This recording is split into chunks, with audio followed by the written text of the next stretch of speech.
Hello guys, स्वागत है आपका। बहुत बहुत स्वागत है देवाना फिजिक्स चैनल के अंदर। आज के वीडियो में जो हम बात करने वाले हैं वो है मैनेजमेंट ऑफ नेचुरल रिसोर्सेज। ठीक है, sustainable management of natural resource. उसका पार्ट 1 हमने पिछले वीडियो में देखा हुआ था। अब जो टॉपिक्स रह गए हैं वो इस पार्ट में कवर करेंगे। पहले वाले पार्ट में हमने क्या देखा था कि फॉरेस्ट और वाइल्ड लाइफ का कंजर्वेशन कैसे किया जाता है। ठीक है, वो हमने पढ़ा हुआ था। Community participation in the conservation of forest क्या होता है, ठीक है, वो पढ़ा हुआ था। स्टेक होल्डर्स ऑफ फॉरेस्ट पढ़े हुए थे। What are the natural resources, non renewable renewable क्या होता है, ठीक है, वो सब हमने देखा हुआ था। इस वीडियो में हम सबसे इंपॉर्टेंट और नेसेसिटी वाला टॉपिक जो है वो हम टच करने वाले हैं, वो है वाटर कंजर्वेशन। वहां से हम स्टार्ट करेंगे। ठीक है, अब वाटर को कंजर्व करना बहुत ही जरूरी है। क्यों जरूरी है हम सब जानते हैं, क्योंकि वाटर के बिना वी कैन नॉट लिव। ठीक है, खाना खाए बिना आप 15 दिन रह सकते हो, ठीक है, 1 महीने तक रह सकते हो। ऐसे एक्सपेरिमेंट्स भी हुए हैं। लेकिन वाटर के बिना आप नहीं रह सकते। अगर खाने का और वाटर के बिना किसी दो आदमी को रखेंगे, जिसको एक खाने के बिना है, एक वाटर के बिना जी रहा है, तो खाने के बिना वाला जो है वो ज्यादा जी देगा, लेकिन वाटर के बिना वाला जो है वो पहले ही मर जाएगा। तो आप समझ सकते हैं कि खाने से भी ज्यादा जो है वो वाटर की जरूरत है। उसका कंजर्व करना भी बहुत जरूरी है। क्यों? क्योंकि it is the basic necessity of all life form. ठीक है ना। दूसरा, पॉपुलेशन बढ़ रही है भाई साहब। ठीक है, पॉपुलेशन बढ़ रही है। अब उस पॉपुलेशन को बढ़ती हुई देख के डिमांड भी बढ़ेगी। तो उस डिमांड को पूरी करने के लिए पानी तो चाहिए। फ्यूचर डिमांड्स पूरी करनी है। फ्यूचर जनरेशन, आने वाली जो है पीढ़ियां, हमारे पोते पर पोते, ठीक है, अगर होंगे तो उनके भी जो है, उनके लिए भी पानी बचाना है भाई। हमको ही तो पूरा नहीं करना है, तो उसके लिए भी कंजर्व करना बहुत ही जरूरी है। दूसरा, पॉल्यूशन जो है वो बहुत ही बढ़ रहा है, वाटर का पॉल्यूशन। सबसे गंदे, ठीक है, सबसे पॉल्यूटेड रिवर कौन सी है? गंगा। आज के टाइम पे गंगा सबसे पॉल्यूटेड है। तो पॉल्यूशन भी बढ़ रहा है। अब उस पॉल्यूशन को कंट्रोल करने के लिए भी हमको कंजर्व, वाटर को कंजर्व करना बहुत ही जरूरी है। ठीक है, अब कंजर्व तो करना है भाई, वो तो पता चला। क्यों करना है वो भी पता चल गया। अब कंजर्व कैसे करना है, what are the methods of water conservation, वो अब हम देखते हैं। ठीक है, तो वाटर कंजर्वेशन का सबसे बढ़िया मेथड, सबसे पहला मेथड जो है वो है डैम्स एंड कैनाल। ठीक है, डैम्स एंड कैनाल सिस्टम्स। अब काम कैसे करता है ये डैम्स एंड कैनाल सिस्टम? ठीक है, डैम्स हमने बहुत बार नाम सुना हुआ है। डैम्स, ठीक है, नर्मदा, नर्मदा डैम है। ठीक है, बहुत सारे ऐसे डैम्स है। सरदार सरोवर डैम, जिसको हम नर्मदा डैम भी बोलते हैं। ऐसे बहुत सारे डैम्स जो है वो बनाए जाते हैं, बहुत बड़े बड़े। क्यों बनाए जाते हैं? क्योंकि वाटर को स्टोर करता है डैम। ठीक है, वाटर को स्टोर करने का काम करता है। हमने देखा था हाइड्रो पावर प्लांट। ठीक है, जब हम पावर प्लांट की टॉपिक की बात कर रहे थे तब हमने हाइड्रो पावर प्लांट देखा था। ठीक है, सोर्सेज ऑफ एनर्जी के अंदर। अब वो हाइड्रो पावर प्लांट किसकी वजह से चल रहा था? डैम की वजह से। ठीक है, तो डैम इलेक्ट्रिसिटी तो जनरेट करके ही देगा। ठीक है, डैम इलेक्ट्रिसिटी जनरेट करके देता है, लेकिन उसका दूसरा काम क्या है? वाटर को स्टोर करना, बहुत ही बड़ी मात्रा के अंदर। ठीक है, नहीं तो हम वाटर को स्टोर नहीं कर सकते। आप हाथ में पकड़ोगे तो वाटर कभी स्टोर नहीं हो सकता। ठीक है, वो नीचे से टपक ही जाएगा। डैम के अंदर इस जो है हम स्टोर करते हैं। और कैनाल के थ्रू हम क्या करते हैं? कैनाल के थ्रू वो जो डैम का पानी है, वो जो डैम से हमने जो रिवर बनाए, उसको लार्जर डिस्टेंस पे पहुंचाने का काम कैनाल करता है। मतलब इरिगेशन पर्पस के लिए, ठीक है, एग्रीकल्चर पर्पस के लिए जो कैनाल बनाए जाते हैं। किस तरीके से काम करते हैं? ठीक है, मान लीजिए यहाँ पे रिवर जा रही है ऐसे करके। ठीक है, ऐसे ऐसे ऐसे रिवर जा रही है। अब बीच में मैंने ऐसे डैम बना दिया। ठीक है, बीच में मैंने डैम बना दिया। तो ये डैम क्या करेगी? डैम जो वाटर को स्टोर करेगी। अब डैम के बाद मैंने यहाँ पे, ठीक है, पावर प्लांट बना दिया। तो यहाँ पे हो गया टरबाइन और जनरेटर का सेट, जहाँ से हमको इलेक्ट्रिसिटी मिलती रहेगी। अब यहाँ पे स्टोर करने का काम किया, तो हम क्या करेंगे? यहाँ से एक कैनाल निकालेंगे, दूसरी यहाँ से एक कैनाल निकालेंगे। अब ये कैनाल क्या करेगी, ये कैनाल जाएगी इरिगेशन के लिए, ठीक है। यहाँ पे आप इस पिक्चर में देख सकते हैं ये कैनाल है, ये जो आपको ब्लू कलर की दिख रही है ये कैनाल है, और ये जो है वो डैम है, ठीक है ना। तो चलिए आगे बढ़ते हैं, उम्मीद है आपको समझ में आ गया होगा, ठीक है। तो हमने यही बात की कि लार्जर डैम जो है वो क्या करते हैं, इलेक्ट्रिसिटी और दोनों कार्य करेंगे, और कैनाल जो है वो ग्रेटर डिस्टेंस पे पास करने के लिए, वही यहाँ पे लिखा हुआ है। अब ये तो ठीक है, चलो इसकी एडवांटेजेस और बेनिफिट्स की बात होगी, लेकिन इसके प्रॉब्लम्स भी बहुत सारे हैं, क्योंकि हर चीज के दो पहलू होते हैं, ठीक है। हर सिक्का एक हेड होता है और एक टेल होता है, ठीक है। तो इसके भी दो पहलू हैं। अब प्रॉब्लम्स क्या क्या हो सकती हैं अगर हमने डैम और कैनाल्स बनाए तो? सोशल प्रॉब्लम्स है। अब क्या सोशल प्रॉब्लम्स है, मान लीजिए ये डैम्स जो है वो ज्यादातर बना किससे जाते हैं, रिवर्स कहाँ से जाती है, ज्यादातर जंगलों में से निकलती हुई आती है। अब एरिया चाहिए बड़ा डैम्स बनाने के लिए, ठीक है। डैम्स कोई इतना छोटी चीज नहीं है कि कहीं पे भी आ जाए, तो वो ज्यादातर कौन सी चूज करते हैं कि जहाँ पे वास्ट लैंड हमको मिल रहा हो, वास्ट एरिया हो। अब वो एरिया कहाँ से मिलेगा, फॉरेस्ट के साइड पे, जहाँ पे फॉरेस्ट के साइड पे रिवर जा रही हो वहां पे, ठीक है। अगर जहां से हम चल रहे हैं रोड पे तो डैम नहीं बनेगा, जो इलाका चल रहा है, जो इलाका पे पॉपुलेशन है वहां पे नहीं बनता है। अब ये डैम क्या करेंगे, ये बनाएंगे फॉरेस्ट पे। अब फॉरेस्ट के अंदर ट्राइबल पीपल रहते हैं, पिछले वीडियो में हमने बात की थी कि they are the direct stakeholders of the forest. तो अब क्या होता है कि वो उनको बोल देते कि आप चले जाओ यहाँ से, ठीक है। तो उनको डायरेक्टली अफेक्ट हो जाता है, ठीक है। उनको ऐसे बोल देते हैं बाइज्जत से कि आप जो है यहाँ पे अब नहीं रह सकते, और उनका प्रॉपर कंपेंसेशन भी नहीं मिलता है, उनको बेच देते हैं कि आप यहाँ से जाओ, अब हमको यहाँ पे डैम खड़ा करना है। और इस वजह से क्या होता है, फॉरेस्ट भी डिफोरेस्टेशन हो जाता है, तो फॉरेस्ट भी कम हो रहे हैं। ट्राइबल पीपल जो है उनको भी नुकसान, फॉरेस्ट को भी नुकसान डैम्स बनाने में। सबसे बड़ी सोशल प्रॉब्लम। इकोनॉमिक प्रॉब्लम क्या है कि पैसा, ठीक है। पैसा, पैसा बहुत बड़ी चीज है, और इसमें बहुत बड़ा पैसा लगता है। डैम इतने कोई, ये इतनी इतनी सा एरिया में नहीं बनता डैम, ठीक है। डैम बहुत ही बड़ा है। अब उतने बड़े डैम को बनाने के लिए, ठीक है, पैसा बहुत चाहिए, सिविल इंजीनियर्स चाहिए। डैम जो है वो प्रोजेक्ट्स होते हैं बहुत बड़े बड़े, ठीक है। प्रोजेक्ट्स जो उसके अंडर में आता है, कितने साल लगते हैं डैम बनाने के लिए, आपने शायद पता होगा आपको, ठीक है। तो ये इकोनॉमिक प्रॉब्लम्स भी आते हैं। दूसरा, इन्वायरमेंटल प्रॉब्लम्स भी आते हैं, ठीक है। इन्वायरमेंटल प्रॉब्लम्स भी आते हैं, तो हमने बात की कि डिफोरेस्टेशन हो जाता है, बायोलॉजिकल डाइवर्सिटी भी आती है, ठीक है। अगर मछली है, ठीक है, मछली, ठीक है, मछली, माफ कीजिएगा थोड़ी फिगर मेरी बहुत ही ज्यादा अच्छी बन गई है, ठीक है। ये मछली जो होती है, अब वो मछली पानी के अंदर है, रिवर्स के अंदर है। मान लीजिए पानी के अंदर वो मछली आ रही है और उसको बीच में डैम आ गया, व्हाट विल बी हैपन, मछली उस डैम से टकरा जाएगी, हो सकता है वो मर जाए। डॉल्फिन आ रही है, डैम से टकरा गई, उसको क्या पता है कि ये डैम यहाँ पे बनाया हुआ है हमने, ठीक है। उसको क्या पता है ये क्या चीज है, और कभी भी पानी के अंदर इतनी बड़ी चीज आ जाएगी, उन्हों को कैसे पता चलेगा, because in water they are free to move everywhere, ठीक है।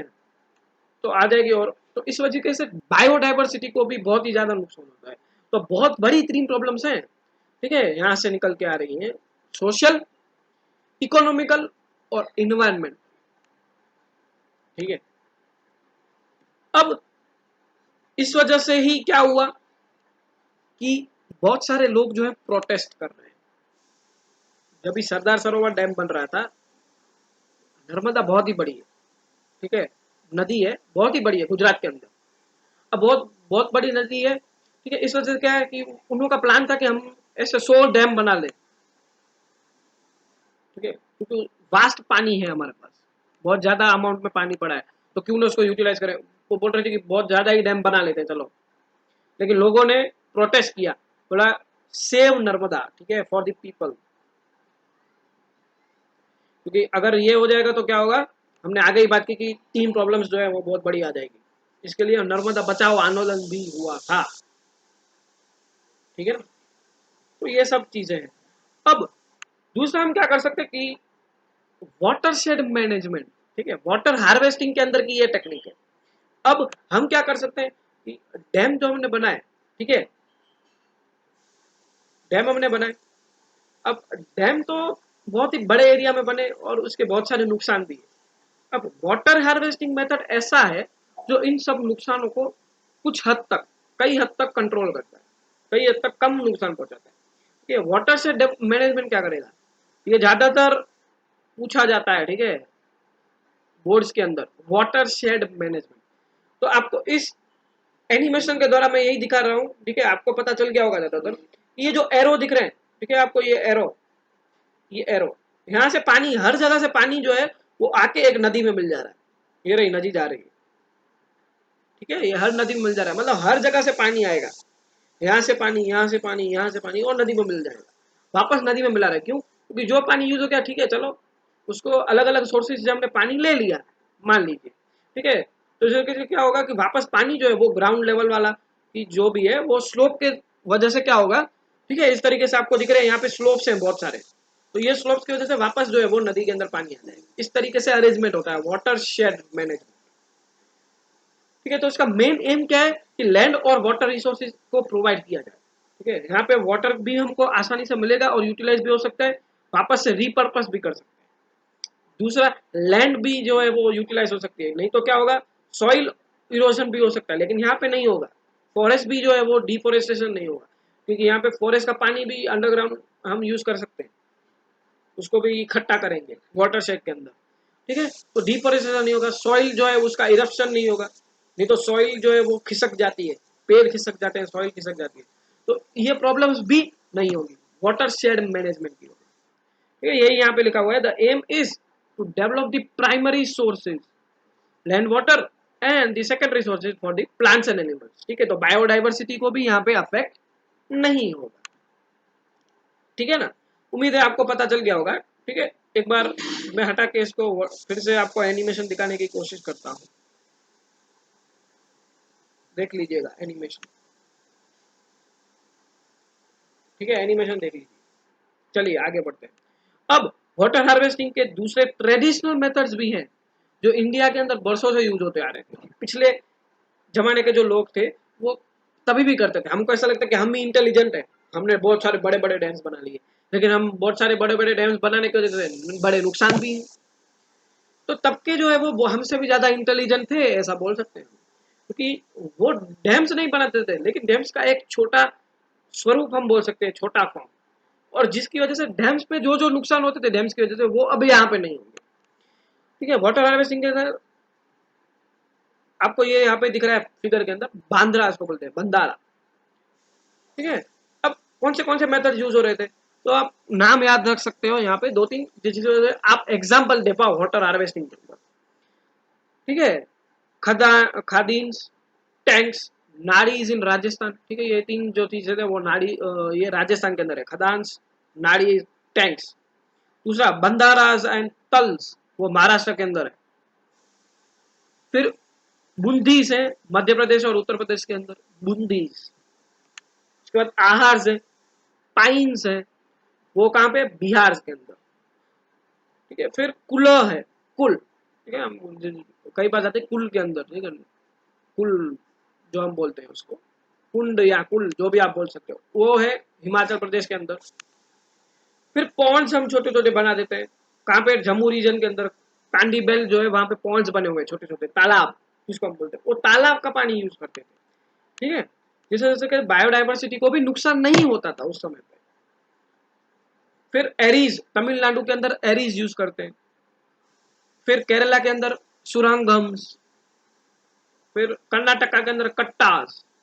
तो ये सब नाम आपको याद रखने हैं एग्जाम्पल के तौर पे, ठीक है, इसमें से कुछ नाम आपको याद रखने हैं, बूंदीज, ठीक है, अराज, खदीन्स, ये सब चीजें तो आप कुछ याद रख सकते हो और एग्जाम्पल दे सकते हो वाटर हार्वेस्टिंग के, ठीक है। तो ये टाइप का जो है वो बांद्रा होता है, दिखाने के लिए आपको रखा है बांद्रा।